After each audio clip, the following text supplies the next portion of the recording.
A very good Erev Shabbos to you all. And firstly, Mazel Tovs this week. Mazel Tovs to Tanya and Lee Arden on Naftali's Bar Mitzvah, to Stanley Stankler on his 80th birthday, to Anne and Malcolm Gordon on their forthcoming plans to make Aliyah, and to anyone else who's celebrating a birthday or anniversary.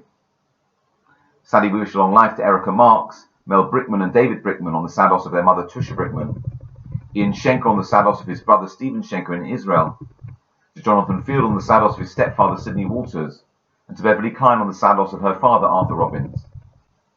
Friends, the word unprecedented has been used an unprecedented amount of times recently to describe the situation that we're currently in. It certainly is unique and unparalleled, and that's why it will take us time to adjust to what we hope and pray will only be a temporary new reality. Please be assured that we're doing everything we can as a community to ensure that those who are most vulnerable and in need are receiving our assistance.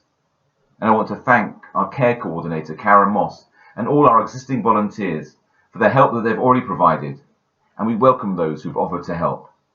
We've been overwhelmed by the kindness and generosity that has been shown in response to this difficult situation. At a time when we've seen some of the worst of human behavior, it's heartening also to see some of the best of it as well. And during this time of uncertainty, I once again encourage everyone to think not just of themselves, but of others.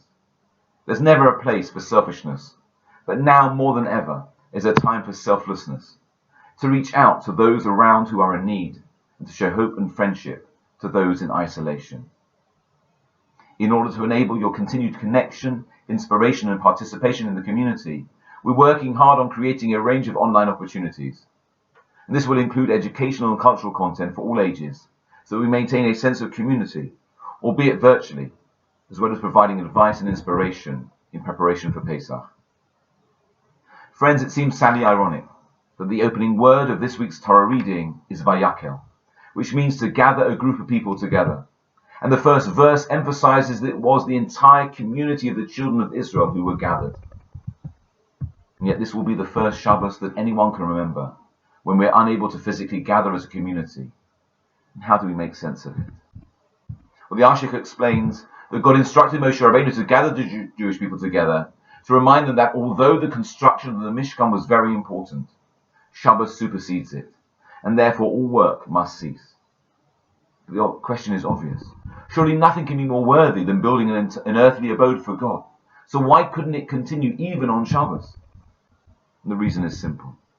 Because Shabbos is Kodesh. It's intrinsically holy. Whereas the Mishkan was only to become a Mikdash, holy on its completion, at which point the Shekhinah would rest on it. And in Jewish law, it's unequivocal. Human life is Kodesh HaKadoshim, the Holy of Holies, and preserving it takes precedence over everything else, even Shabbos. And that's why, given the current circumstances, even though we can still enjoy Shabbos, we can't gather as a community in the ways that we used to. And that's hard. It's painful. I'll miss you all. And we'll all miss seeing each other and joining together in the ways that we're accustomed to. Let me share just one idea with you. This Shabbos is Parshas HaChodesh, which reminds us that Rosh Chodesh Nisan is imminent. Nisan in the month of redemption in which we celebrate our liberation from slavery in Egypt. The Torah says, HaChodesh hazeh lachem Rosh Chodashim. This month shall be to you the beginning of months. The very first mitzvah given to the Jewish people when they became a nation was to establish a calendar, to become masters of our time. And the Midrash records a dialogue between Moshe Rabbeinu and the enslaved Jews at that time. Moshe tells them, in this month you will be redeemed. And the Jewish people ask him, how can we be redeemed? Egypt is full of the ugliness of our idolatry. But Moshe reassures them. And he says, because God wishes to redeem you, he pays no attention to your idolatry, but skips over the mountains. As the verse in Shir HaShirim says, Kol dodi hinei b'amudalei. Here, my beloved, there he comes skipping over mountains, bounding over hills. The Nesiv Shalom explains, the sense of this is that God revealed the extent of his love for the Jewish people by skipping. God's attribute of love was ignited through an Erusa de La'ela, an awakening from above, manifesting itself in his great love for his people. At the very moment when the Jews in Egypt thought there was no way out, God in his great love for his people was skipping over mountains, to rescue them. And we may be asking ourselves the very same question as the Jews in Egypt. How can we be redeemed from this pandemic? And the answer is the same. We must hope and pray. We must listen out for the sound of God, who in his great love for us is skipping over mountains to save us. Because nothing, not even the highest mountain, can stand in his way. And Shabbos itself is an os hila olam, an eternal sign of God's great love for us, given to us ba'ava, with love. And that is why there's the widespread custom to read Shir HaShirim, Song of Songs, on 2 occasions. Pesach is one of them. The other, not unexpectedly, is Friday afternoon just before Shabbos is ushered in. So this Shabbos is the time amidst the isolation and difficulties of the current situation to feel God's ever-present love for us. Now, to maintain a strong sense of community, each in our own individual homes, let us all pray this Shabbos to pray at the same time. It may not be like shul or minyan per se, but it is community prayer. We usually start at 9:30 in the morning.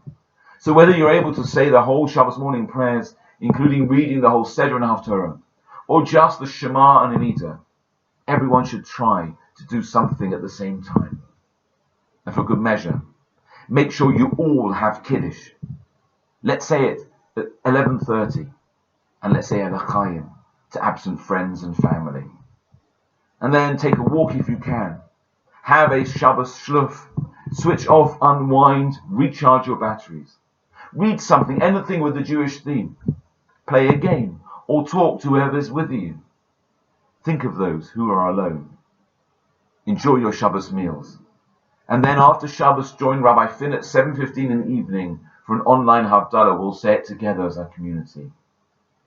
This Shabbos Eve and I wish you and your family and the whole community a wonderful Shabbos.